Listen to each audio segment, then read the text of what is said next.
राम राम सा खम्मा गणी। माए बाप, आप लोग अध्यक्ष बैठाओ।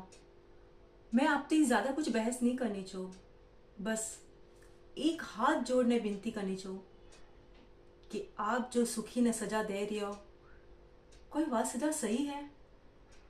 आपने नहीं लगे कि अन केस में एक बार और छानबीन करनी चाहिए?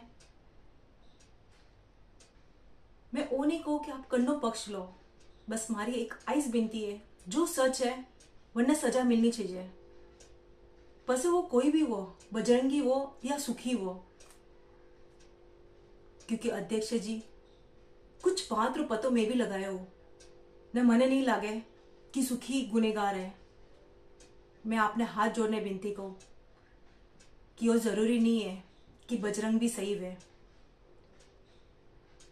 आप एक बार अन केस माते फिर ती जांच पड़ताल करो ने, जो गुनेगार वह वने कड़ी थी कड़ी सजा दो।